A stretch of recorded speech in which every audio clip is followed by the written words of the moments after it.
Hi friends, Amit life maker YouTube channel पे आप लोगों का स्वागत है। देखिए दोस्तों, आज हम करने वाले हैं घटना चक्र पूर्वावलोकन का मॉडर्न हिस्ट्री का क्वेश्चन, जो कि दोस्तों इसमें पूछा गया सारा क्वेश्चन है जो कि आपके आगामी आने वाली परीक्षा जो है बिहार शिक्षक भर्ती 4.0, 5.0 और बिहार एसएससी जितना भी है बिहार का एग्ज़ाम, सारा एग्ज़ाम के लिए बहुत ही महत्वपूर्ण है। जो व्यक्ति इतिहास बैकग्राउंड से होंगे या जो 40 मार्क का जीएस पूछा जाता है उसमें भी आपको बहुत हेल्प मिलेगा दोस्तों इस वीडियो से, क्योंकि अभी तक का जितना भी क्वेश्चन पूछा गया है दोस्तों मॉडर्न हिस्ट्री से, तो सारा क्वेश्चन का डिस्कशन इसमें हम करवाने वाले हैं दोस्तों, जहाँ तक संभव होता है इस वीडियो में।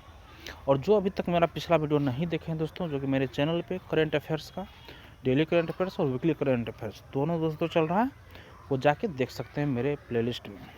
तो दोस्तों स्टार्ट करते हैं हम लोग।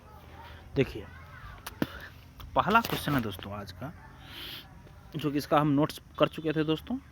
और 2 नंबर क्वेश्चन से स्टार्ट करते हैं। नील कृषकों की दुर्दशा पर लिखी गई पुस्तक नील दर्पण के लेखक कौन थे दोस्तों? दीनबंधु मित्र थे। अगला क्वेश्चन है दोस्तों 3 नंबर में, प्रसिद्ध नाटक नील दर्पण जिसमें इंडिगो की खेती करने वाले किसानों के दमन का चित्रण किया गया है की रचना किसने की थी दोस्तों? तो दीनबंधु मित्र ने की थी। दीनबंधु मित्र ने की थी दोस्तों।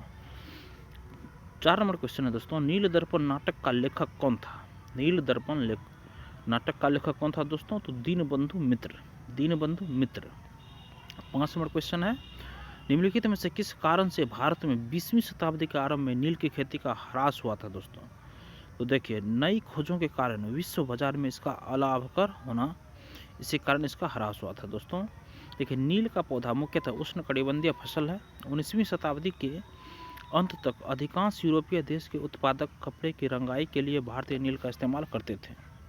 ब्रिटेन में औद्योगिक क्रांति के फलस्वरूप कपास के उत्पादन व नील की खेती को भारत में बढ़ावा दिया गया। 1788 ईस्वी ने ब्रिटेन द्वारा आयात किए गए नील में भारतीय नील का हिस्सा लगभग 30% था, जो 1810 ईस्वी में बढ़कर 95% के लगभग हो गया। 20वीं शताब्दी के प्रारंभ में यूरोपीय देशों में कृत्रिम रंगों का निर्माण होने से भारतीय नील उद्योग को तीव्र धक्का लगा। जर्मनी में बनी ड्राई ने भारतीय नील को अंतरराष्ट्रीय व्यापार से बाहर कर दिया। देखिए दोस्तों, 6 नंबर क्वेश्चन है, वंदे मातरम गीत किसने लिखा था दोस्तों? तो बंकिम चंद्र चटर्जी ने लिखा था। बंकिम चंद्र चटर्जी ने। देखिए, वंदे मातरम गीत बंकिम चंद्र चटर्जी की प्रसिद्ध कृति आनंद मठ से लिया गया है।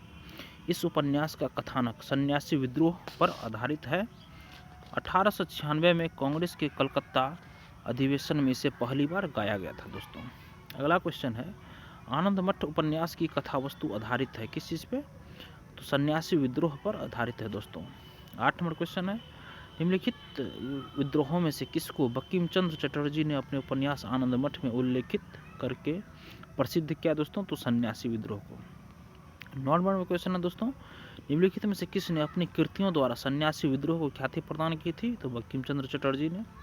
10 नंबर में दोस्तों, बंकिम चंद्र चटर्जी के प्रसिद्ध उपन्यास आनंद मठ का कथानक आधारित है दोस्तों, किस चीज़ पर आधारित है? तो सन्यासी विद्रोह पर आधारित है दोस्तों। आप लोग देख सकते हैं एक ही बेस्ट पे क्वेश्चन जो दिया गया है सन्यासी विद्रोह, इस पर कितने सारे एग्जाम में पूछे जा चुके हैं, इसीलिए पढ़ रहे हैं। प्रीवियस ईयर कोई भी एग्जाम आप देते हैं तो सबसे पहले आप प्रीवियस ईयर का क्वेश्चन सॉल्व कीजिए, हो सकता है इसी बेस्ट पे क्वेश्चन आपका आ जाए, होता ही वही है दोस्तों। और देखिए, अगला क्वेश्चन देखिए, बोल रहा है निम्नलिखित युगों में से कौन सी सुमेलित नहीं है दोस्तों? देखिए दोस्तों, पावना विद्रोह दोस्तों 1873 ईस्वी में हुई थी। दक्कन किसान विद्रोह 1875 ईस्वी में हुई थी। सन्यासी विद्रोह, देखिए सन्यासी विद्रोह दोस्तों आप लोग को 1763 से 1800 ईस्वी में हुई थी, जो कि गलत है। कोल विद्रोह दोस्तों ये भी गलत है, 1831-32 ईस्वी में हुई थी दोस्तों, तो सी डी गलत है और ए भी सही है दोस्तों। देखिए, पावना विद्रोह दोस्तों 1873 से 76 ईस्वी में हुई थी। दक्कन किसान विद्रोह 1875 ईस्वी में हुई थी। और सन्यासी विद्रोह 1763 से 1800 ईस्वी में हुई थी। और कोल विद्रोह 1831 से 32 ईस्वी में हुई थी। 12 नंबर क्वेश्चन है दोस्तों, मुंगेर के बढ़िया ताल विरोध का उद्देश्य क्या था? मुंगेर के बरहिया ताल विरोध का उद्देश्य क्या था दोस्तों? तो बकास्त भूमि की वापसी की मांग थी। बकास्त भूमि की वापसी की मांग थी दोस्तों। देखिए, मुंगेर के बढ़िया ताल विरोध का उद्देश्य बकास्त भूमि की वापसी की मांग थी। 13 नंबर क्वेश्चन है, 19वीं शताब्दी के दौरान होने वाले बहावी आंदोलन का मुख्य केंद्र था दोस्तों पटना था। बहावी आंदोलन का मुख्य केंद्र कहाँ था? तो पटना था। अंग्रेजी प्रभुसत्ता को सबसे सुनियोजित तथा गंभीर चुनौती बहावी आंदोलन से मिली, जो 19वीं शताब्दी के चौथे दशक से 7वें दशक तक चलता रहा। रायबरेली के सैयद अहमद बरेलवी भारत में इस आंदोलन के प्रवर्तक थे। वह अरब के अब्दुल बहाव से प्रभावित हुए, परंतु अधिक प्रभाव दिल्ली के एक संत शाह वलीउल्लाह का था। सैयद अहमद बरेलवी की महत्वाकांक्षा पंजाब में सिखों और बंगाल में अंग्रेजों को अपदस्थ करके भारत में मुस्लिम सत्ता को पुनर्जीवित और पुनर्स्थापित करना था। सैयद अहमद बरेलवी के प्रयत्नों से इस आंदोलन की विचारधारा शीघ्र ही काबुल, उत्तर पश्चिमी सीमा प्रांत, बंगाल, बिहार, मध्य प्रांत आदि में फैल गई। कुछ समय के लिए इन्होंने 1830 ईस्वी में पेशावर पर कब्जा कर लिया और अपने नाम के सिक्के ढलवाए, किंतु अगले ही वर्ष वह बालाकोट की लड़ाई में मारे गए। सैयद अहमद बरेलवी की मृत्यु के बाद पटना इस आंदोलन का केंद्र बना। इस अवधि में आंदोलन का नेतृत्व मौलवी कासिम, विलायत अली, इनायत अली, अहमदुल्ला आदि ने किया। पटना के अतिरिक्त हैदराबाद, मद्रास, बंगाल, यूपी तथा बम्बई में भी इस आंदोलन की शाखाएं स्थापित की गई। 1857 के विद्रोह में बहावियों ने अंग्रेज विद्रोही भावनाओं के प्रसार में बहुत योगदान दिया था दोस्तों। अगला क्वेश्चन है, कूका आंदोलन को किसने संगठित किया दोस्तों? तो गुरु राम सिंह ने संगठित किया था। कूका आंदोलन बहावी आंदोलन से बहुत कुछ मिलता जुलता था। दोनों धार्मिक आंदोलन के रूप में आरंभ हुए, किंतु बाद में ये राजनीतिक आंदोलन के रूप में परिवर्तित हो गए, जिसका सामान्य उद्देश्य अंग्रेजों को देश से बाहर निकालना था। पश्चिमी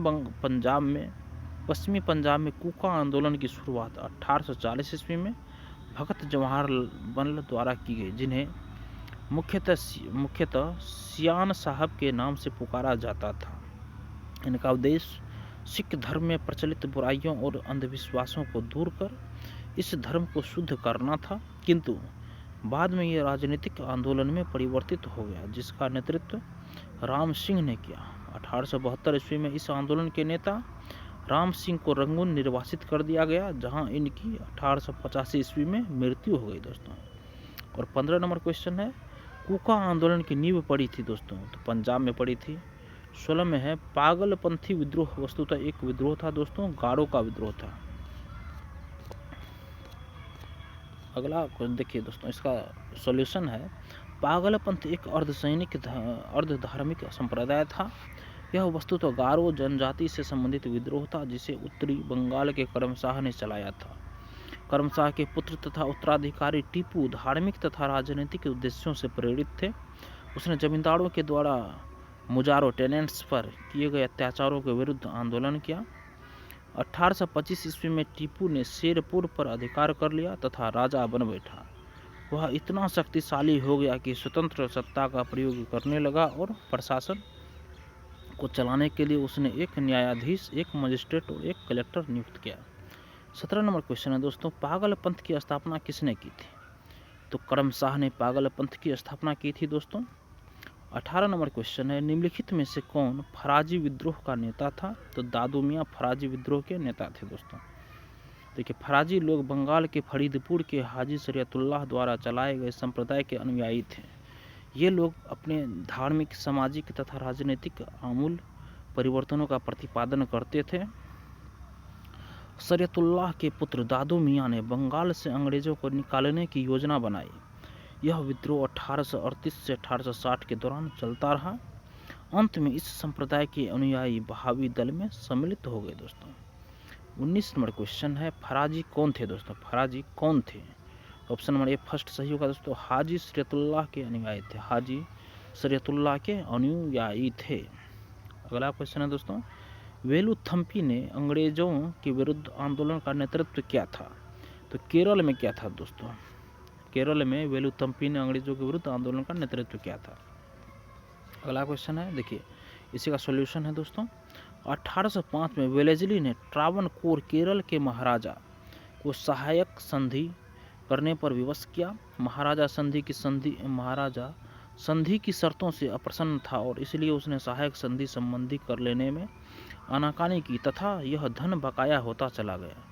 अंग्रेज रेजिडेंट का व्यवहार भी बहुत धृष्टतापूर्ण था, जिसके फलस्वरूप दीवान वेलुथम्पी ने विद्रोह कर दिया, जिसमें नायर बटालियन ने उसका समर्थन किया। अंग्रेजों को एक बहुत बड़ी सेना इस विद्रोह का दमन करने के लिए भेजनी पड़ी थी। अगला क्वेश्चन है दोस्तों, महाराष्ट्र में रामोसी कृषक जत्था किसने स्थापित किया था? तो वासुदेव बलवंत फड़के ने जत्था स्थापित किया था दोस्तों।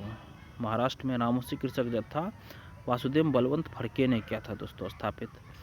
प्रारंभिक भारतीय क्रांतिकारियों में अग्रगण्य वासुदेव बलवंत फड़के 1845 से 83 ने बम्बई प्रेसिडेंसी के रामोसी जनजाति के लोगों के संगठित करके उन्हें प्रशिक्षित लड़ाकू बल में परिवर्तित किया और रामोसी कृषक जत्था की स्थापना की थी। फड़के को गिरफ्तार करके काला पानी की सजा दी गई तथा 1883 ईस्वी में आमरण अनशन से इनकी मृत्यु हो गई दोस्तों। अगला क्वेश्चन है, रामोसी विद्रोह सही रूप में किस भौगोलिक इलाके में हुआ था दोस्तों? तो पश्चिमी घाट में हुआ था। पश्चिमी घाट में देखिए, पश्चिमी घाट में रहने वाले रामोसी जाति के लोगों ने 1822 ईस्वी में अपने नेता सरदार चित्तर सिंह के नेतृत्व में रामोसी विद्रोह किया। रामोसियों ने सताड़ा के आसपास के क्षेत्रों को लूटा और किलों पर भी आक्रमण कर दिया। 1825-26 ईस्वी में भयंकर अकाल और अन्नाभाव के कारण इन्होंने उमाजी के नेतृत्व में पुनः विरोध किया।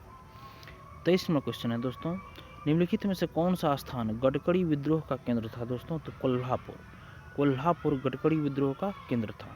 देखिए, गडकरी लोग मराठों के किलों में काम करने वाले उनके वंशानुगत कर्मचारी थे। उन्होंने मनमाने ढंग से भू राजस्व की वसूली, मराठा सेना से उन्हें सेवा मुक्त किए जाने और उनकी जमीनों को मामलतदारों की देखरेख के अधीन कर दिए जाने के विरुद्ध 1844 ईस्वी में कोल्हापुर में विद्रोह कर दिया। इस विद्रोह को दबाने के लिए सरकार को काफ़ी संघर्ष करना पड़ा दोस्तों। अगला क्वेश्चन है दोस्तों, मानव बलि प्रथा का निषेध करने के कारण अंग्रेजों के विरुद्ध विद्रोह करने वाली जनजाति का नाम क्या है दोस्तों? खोंद जनजाति।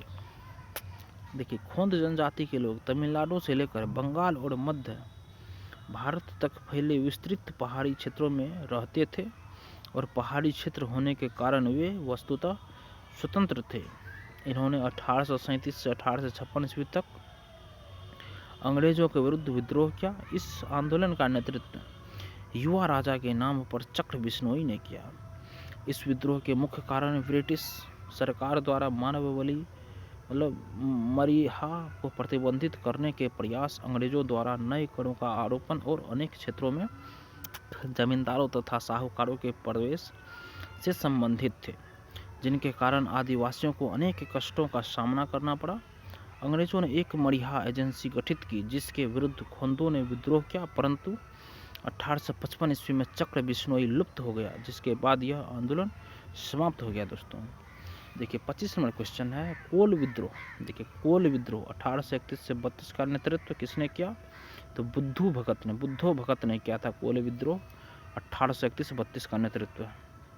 देखिए, छोटा नागपुर क्षेत्र में कोल विद्रोह का नेतृत्व 1831-32 में बुद्धो भगत ने किया था दोस्तों। 26 नंबर क्वेश्चन है, 1831 में बुद्धो भगत के नेतृत्व में कोल विद्रोह किस क्षेत्र में हुआ? तो देखिए दोस्तों, ये हुआ था आपको पश्चिमी घाट में कोल विद्रोह हुआ था। देखिए, 1831 में बुद्धो भगत के नेतृत्व में कोल विद्रोह छोटा नागपुर क्षेत्र के सिंहभूम, पलामू, हजारीबाग तथा मानभूम क्षेत्रों में हुआ था। इस विद्रोह का स्वरूप आर्थिक व राजनीतिक था। इस विद्रोह के पनपने का सर्वप्रमुख कारण इन क्षेत्रों के जमींदारों द्वारा भूमि कर को अत्यधिक बढ़ाया जाना था। 1831 ईस्वी में बुद्धो भगत की मृत्यु के उपरांत इस विद्रोह का संचालन गंगा नारायण के द्वारा किया गया। यह विद्रोह रुक कर 1848 ईस्वी तक चलता रहा। अंततः ईस्ट इंडिया कंपनी द्वारा इस विद्रोह का दमन कर दिया गया। अगला क्वेश्चन है दोस्तों, वघेरा विद्रोह कहाँ हुआ था? वघेरा विद्रोह कहाँ हुआ था? तो बड़ौदा में हुआ था दोस्तों, बड़ौदा में। देखिए, वघेरा विद्रोह 1818 ईस्वी में अंग्रेज सरकार के विरुद्ध किया गया। बघेरा विद्रोह बड़ौदा में हुआ। बड़ौदा के गायकवाड़ों ने अंग्रेजी सेना की सहायता से बघेरों से अधिक कर एकत्र करने का प्रयत्न किया, जिसके परिणाम स्वरूप बघेरा सरदारों ने विद्रोह कर दिया। 1818 ईस्वी के मध्य अंग्रेजी प्रदेश पर भी आक्रमण किया। यह विद्रोह 1820 ईस्वी के आसपास समाप्त हो गया। 28 नंबर क्वेश्चन है दोस्तों, ब्रिटिश औपनिवेशिक व्यवस्था के विरुद्ध 1897 से पूर्व में भारत के विभिन्न भागों में हुए निम्न विद्रोहों को सही घटनाक्रम के अनुसार रखें दोस्तों। देखिए कौन पहले हुआ कौन बाद में हुआ दोस्तों। तो ऑप्शन नंबर ए सही होगा। सबसे पहले कौन हुआ तो बंगाल सिपाही विद्रोह हुआ 1764 ईस्वी में। उसके बाद दोस्तों तीनों वेल्लोर का सिपाही विद्रोह, उसके बाद 1800 में। उसके बाद दोस्तों हुआ 2 नंबर ऑप्शन सही कच्छ का विद्रोह 1819 से 31 ईस्वी में। उसके बाद हुआ दोस्तों कोल विद्रोह 1831 से 32 में हुआ दोस्तों। और सबसे लास्ट में हुआ संथाल विद्रोह 1855-56 में। देखिए 1857 के पूर्व के उपयुक्त विद्रोह का क्रम इस प्रकार है। बंगाल का सिपाही विद्रोह 1764 ईस्वी में, जिसमें हेक्टर मुनरो की एक बटालियन बक्सर की रणभूमि से मीर कासिम से जा मिली थी। वेल्लोर का सिपाही विद्रोह 1806 ईस्वी में हुई दोस्तों। कच्छ का विद्रोह 1819 से 31 ईस्वी में। और कोल विद्रोह 1831 से 32 ईस्वी में। और संथाल विद्रोह 1855-56 ईस्वी में। अगला क्वेश्चन है दोस्तों, वेल्लोर का विद्रोह किस गवर्नर जनरल के समय हुआ था दोस्तों। तो सर जॉर्ज बार्लो के समय में हुआ था दोस्तों, सर जॉर्ज बार्लो के समय में। देखिए 1806 ईस्वी में सैनिकों ने अपने सामाजिक तथा धार्मिक रीति रिवाजों में हस्तक्षेप करने के कारण वेल्लोर में विद्रोह कर दिया तथा मैसूर के राजा का झंडा फहरा दिया। वेल्लोर का विद्रोह governor general sir George Barlow के समय हुआ था। Governor general sir George Barlow का कार्यकाल 1805 से 1807 ईस्वी तक था दोस्तों। अगला क्वेश्चन है दोस्तों, छोटा नागपुर जनजाति विद्रोह कब हुआ। छोटा नागपुर जनजाति विद्रोह कब हुआ दोस्तों 1807 में। इसमें से दोस्तों किसी में नहीं हुआ। देखिए इसका सॉल्यूशन है दोस्तों, छोटा नागपुर जनजाति विद्रोह के नाम से कोई विद्रोह नहीं हुआ है दोस्तों, हुआ ही नहीं है। देखिए फिर भी इस क्षेत्र में हुए विद्रोह की एक लंबी श्रृंखला है जिन्हें अलग अलग नामों से जाना जाता है। चेरो विद्रोह 1800 ईस्वी में हुआ था, जिसका कि नेतृत्व भूषण सिंह ने किया था दोस्तों। कोल विद्रोह 1831 से 32 में हुआ। संथाल विद्रोह 1855-56 में हुआ तथा मुंडा विद्रोह 1899 से 1900 ईस्वी में हुए। यदि हो विद्रोह 1820 से 21 को लिया जाए तो विकल्प बी सही उत्तर होगा 1820। अगला क्वेश्चन है दोस्तों, किस स्थान पर आदिवासियों ने अंग्रेजों के खिलाफ विद्रोह किया था दोस्तों। तो बिहार में। देखिए छोटा नागपुर की हो 1820 से 21 ईस्वी एक मुंडा जनजातियों ने पुनः 1831 ईस्वी में ब्रिटिश सेना को चुनौती दी थी। इस क्षेत्र में इस कारण 1837 ईस्वी तक अशांति व्याप्त रही। छोटा नागपुर का क्षेत्र वर्ष 2000 में बिहार से अलग होकर झारखंड में शामिल है दोस्तों। 32 में दोस्तों, संथाल विद्रोह का नेतृत्व किसने किया था। तो दोस्तों सिद्धू कान्हू और चांद और भैरव ने चारों भाई ने मिलकर किया था दोस्तों। देखिए 1855-56 ईस्वी का संथाल विद्रोह एक प्रसिद्ध आदिवासी विद्रोह था, जिसमें मूलभूत आदिवासी आवेग और ब्रिटिश शासन के पूर्व तिरस्कार जैसी भावनाएं देखने को मिलती है। इस विद्रोह के नेता सिद्धू कान्हू, चांद एवं भैरव नामक 4 भाई थे। 33 नंबर क्वेश्चन है, निम्न में से संथाल विद्रोह कब हुआ था दोस्तों। देखिए इसमें से 1855-56 ईस्वी में संथाल विद्रोह हुआ था। अगला क्वेश्चन है दोस्तों, संथाल विद्रोह का नेतृत्व किसने किया था दोस्तों। तो सिद्धू एवं कान्हू ने किया था। 35 में 1855 ईस्वी में संथालों ने किस अंग्रेज कमांडर को हराया था दोस्तों। तो मेजर बारो को संथालों ने हराया था, मेजर बारो को। देखिए 1855 ईस्वी में संथालों ने भागलपुर क्षेत्र के भगनीडीह तालुके में विद्रोह कर दिया था। इन्होंने एक साथ पुलिस और डिकुओं पर आक्रमण किए थे, जिसका नेतृत्व सिद्धू कान्हू, चांद और भैरव नामक 4 भाइयों ने किया था।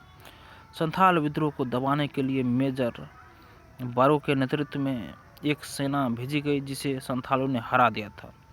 अंततः भागलपुर के कमिश्नर ब्राउन और मेजर जनरल लॉयड ने क्रूरतापूर्वक संथाल विद्रोह का दमन किया था दोस्तों। और 36 नंबर क्वेश्चन है दोस्तों, 1855 के संथाल हुल के संदर्भ में 1855 के संथाल हुल के संदर्भ में निम्नलिखित में से कौन सा कथन सही है। 1855 के संथाल हुल के संदर्भ में दोस्तों बोलना हमको। तो ऑप्शन नंबर दोस्तों 1, 2, 3 सही है। भागलपुर के पास मेजर बारो संथालों से लड़ाई में हार गए और 2 में है गोक्को गोड्डा का एक महत्वपूर्ण नेता था। 3 नंबर है इस संदर्भ में महाजन दीन दयाल राय भी एक महत्वपूर्ण नाम है। 1, 2, 3 सही है दोस्तों। देखिए जुलाई 1855 ईस्वी में संथालों ने विद्रोह का बिगुल बजाया। कलकत्ता के मेजर बारो और पूर्णिया से सेना की एक टुकड़ी संथालों का दमन करने के लिए भेजी गई, जो भागलपुर के निकट पीड़पैंती के मैदान में संथालों से संघर्ष में पराजित हो गई। बाद में विद्रोह का दमन कैप्टन अलेक्जेंडर ने किया।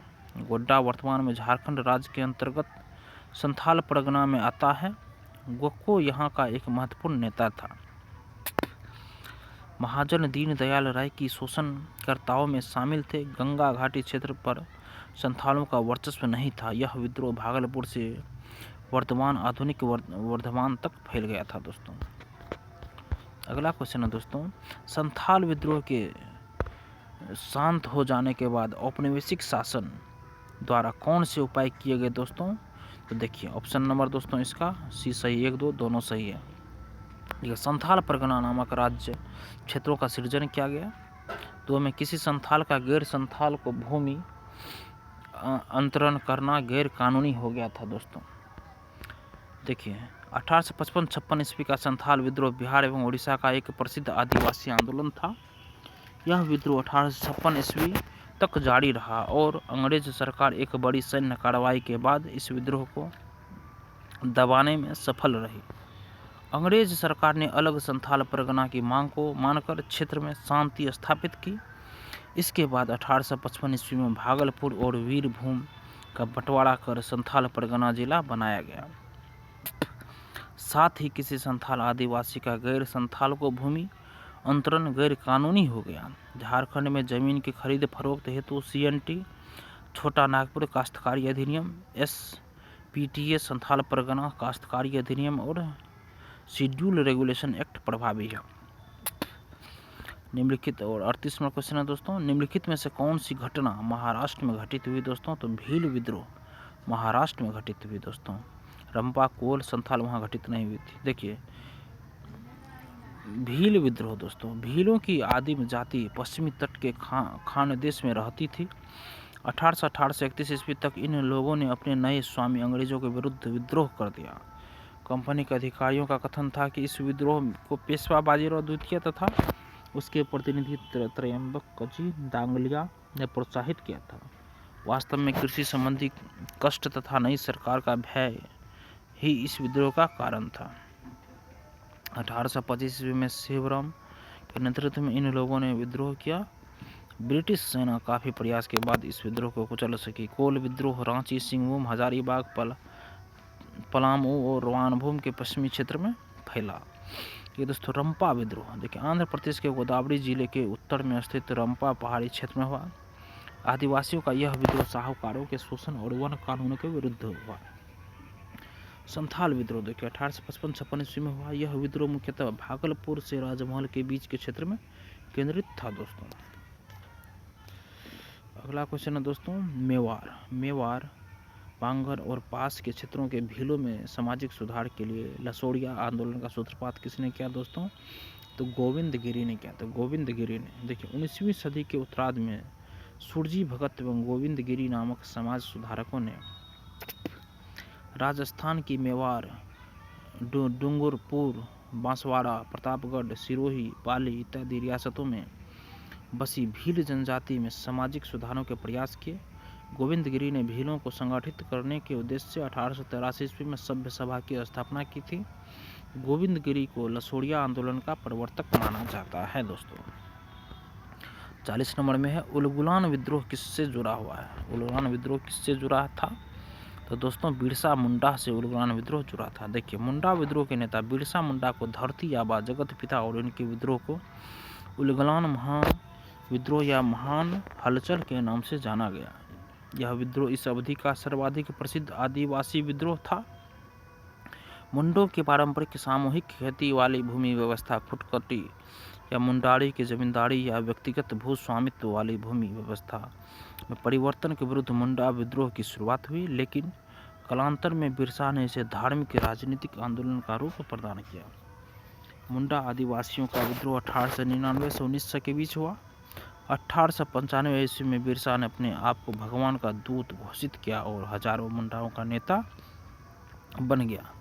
उसने कहा कि दीकुओं गैर आदिवासियों से हमारी लड़ाई होनी और उनके खून से जमीन इस तरह लाल होगी जैसे लाल झंडा। 1899 ईस्वी में क्रिसमस की पूर्व संध्या पर बिरसा ने मुंडा जाति का शासन स्थापित करने के लिए विद्रोह का ऐलान किया। लगभग 6000 मुंडा तीर तलवार तथा कुल्हाड़ी लेकर बिरसा के साथ हो लिए, लेकिन बिरसा को 3 मार्च 1900 को चक्रधरपुर के जामकोपई जंगल में गिरफ्तार कर लिया गया और 9 जून 1900 को वह जेल में मर गया। विद्रोह को चल दिया गया पर बिरसा अमर हो गया। अगला क्वेश्चन है दोस्तों, भारत के इतिहास के संदर्भ में देखिए, भारत के इतिहास के संदर्भ में उलगुलान अथवा महान उपद्रव निम्नलिखित में से किस घटना का विवरण है दोस्तों? तो 1899 से 19 देखिए, भारत के इतिहास के संदर्भ में उलगुलान अथवा महान उपद्रव निम्नलिखित में से किस घटना का विवरण था दोस्तों? तो 1899 और 1900 के बिरसा मुंडा विद्रोह का विवरण है दोस्तों। अगला क्वेश्चन है दोस्तों 42 नंबर में, जिस आदिवासी नेता को जगत पिता धरती आबा कहा जाता था वह था दोस्तों बिरसा मुंडा। अगला क्वेश्चन है, मुंडा विद्रोह का नेता कौन था? तो बिरसा था दोस्तों। मुंडा विद्रोह का नेता कौन? तो बिरसा था दोस्तों। मुंडाओं ने विद्रोह खड़ा किया दोस्तों कब इसमें? तो 1895 ईस्वी में स्टार्ट किया था। 46 में बिरसा को सोते हुए पकड़ा था दोस्तों। कब पकड़ा था? उपयुक्त में से इसमें से डेट नहीं है दोस्तों। देखिए 3 मार्च 1900 ईस्वी को पकड़ा था दोस्तों। चक्रधरपुर सिंहभूम के जाम कोपाई वन में सोते समय गिरफ्तार कर लिया गया और 9 जून 1900 को जेल में ही रहस्यमय तरीके से उनकी मृत्यु हो गई दोस्तों। अगला क्वेश्चन है 47 में, बिरसा मुंडा किसके पक्ष में थे? इनमें से कोई नहीं है। देखिए 1899 से 1900 ईस्वी के बीच मुंडा आदिवासियों ने बिरसा मुंडा के नेतृत्व में विद्रोह किया। यह विद्रोह भूमि व्यवस्था में परिवर्तन एवं दिकुओं आदिवासियों का शोषण करने वाले बाहरी लोग के विरुद्ध था। बिरसा द्वारा मुंडा जाति का शासन स्थापित करने की बात कही गई, परंतु वे किसी राज्य विशेष के स्थापना के पक्षधर नहीं थे दोस्तों। 48 में है दोस्तों, बिरसा मुंडा का कार्य क्षेत्र कौन सा था? तो रांची था। बिरसा मुंडा का कार्य क्षेत्र कौन सा था? तो रांची था दोस्तों। देखिए बिरसा मुंडा का कार्य क्षेत्र रांची से लेकर भागलपुर तक था। बिरसा मुंडा का मुख्य उद्देश्य जनजातियों में समाज सुधार करना एवं इन्हें ब्रिटिश सत्ता से दूर रखना था। बिरसा ने अनेक देवताओं बोंगा की पूजा को छोड़कर अपने अनुयायियों से एक ईश्वर सिंह बोंगा की पूजा करने का आह्वान किया।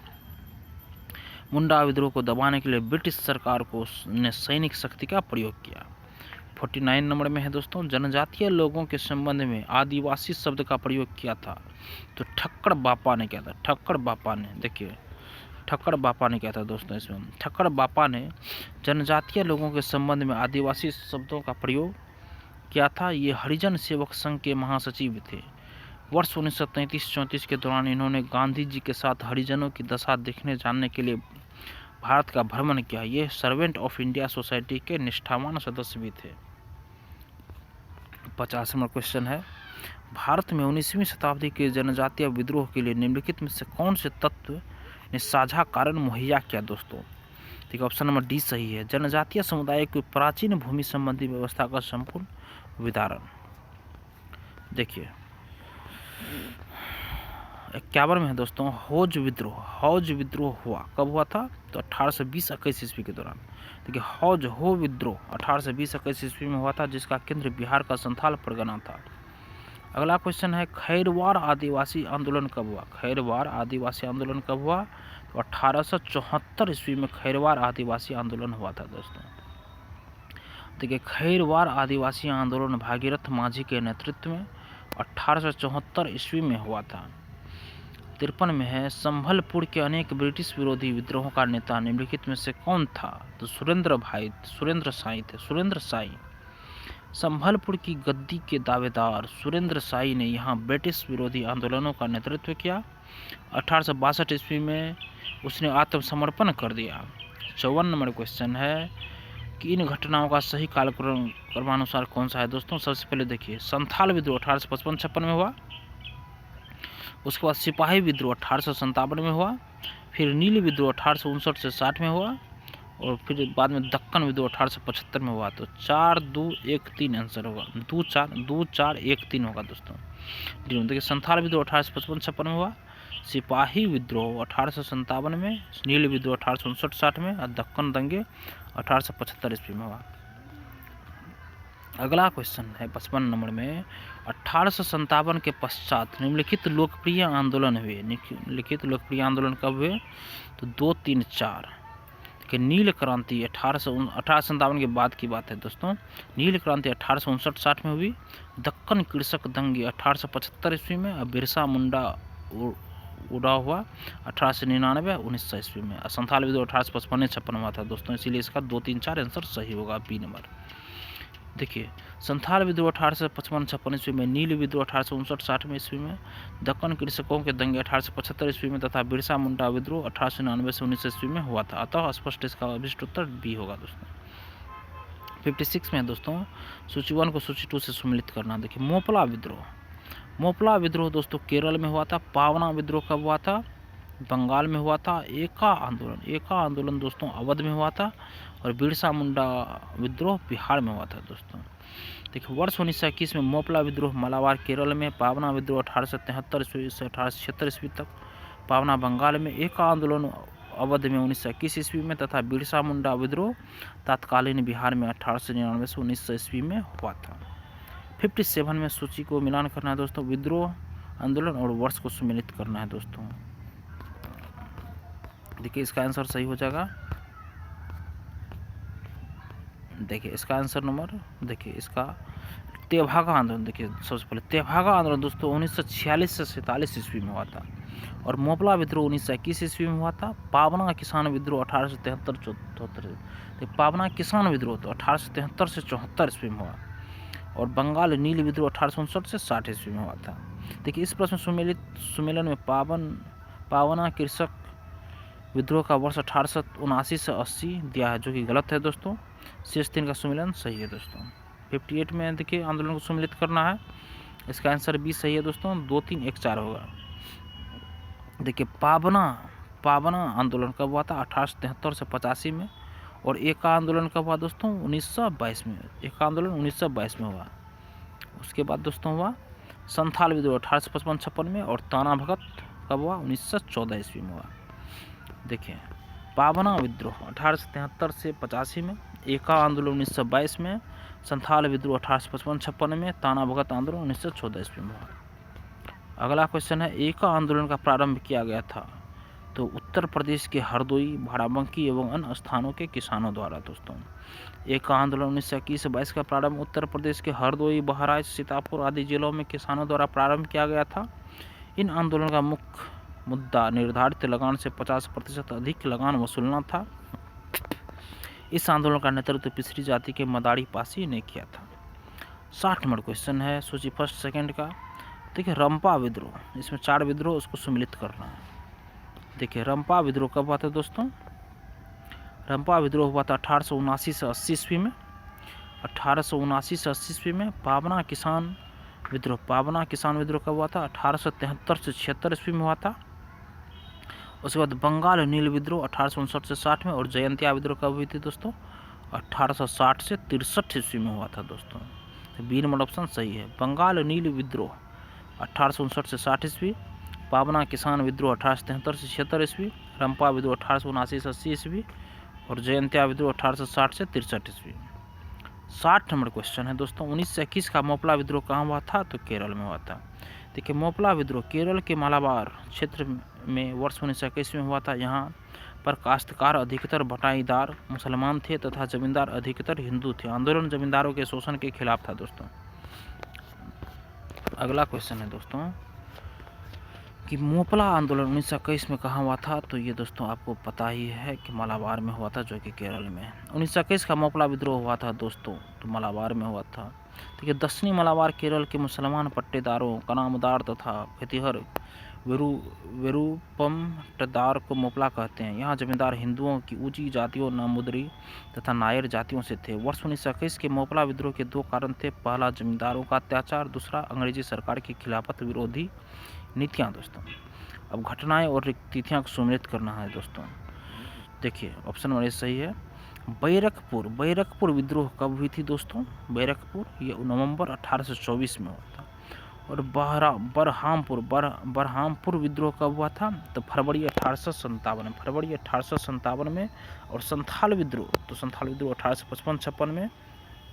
डी में है वेल्लोर विद्रोह कब हुआ था? तो जुलाई 1806 ईस्वी में हुआ था, जुलाई 1806 में।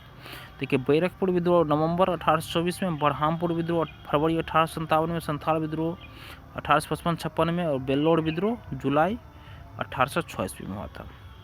बैरकपुर में विद्रोह नवंबर 1824 में हुआ, बरहामपुर का विद्रोह फरवरी 1857 में हुआ, संथालों का विद्रोह सिद्धू तथा कान्हू के नेतृत्व में 1855-56 ईस्वी में हुआ और 1806 ईस्वी में सैनिकों ने अपने सामाजिक तथा धार्मिक रीति रिवाजों में हस्तक्षेप करने के कारण वेल्लोर में विद्रोह कर मैसूर के राजा का झंडा फहरा दिया था।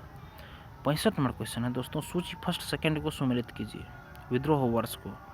अहोम विद्रोह, देखिए इसका ऑप्शन नंबर ए सही है दोस्तों। अहोम विद्रोह ऑप्शन नंबर 2 सही, 1828 ईस्वी में हुआ। और कोल विद्रोह हुआ था। कोल विद्रोह हुआ 1831-32 में। संथाल विद्रोह हुआ 1855-56 में और मोपला विद्रोह हुआ 1921 ईस्वी में दोस्तों। देखिए अहोम विद्रोह हुआ 1828 में, कोल हुआ 1831-32 में, संथाल विद्रोह 1855-56 में, मोपला हुआ 1921 ईस्वी में।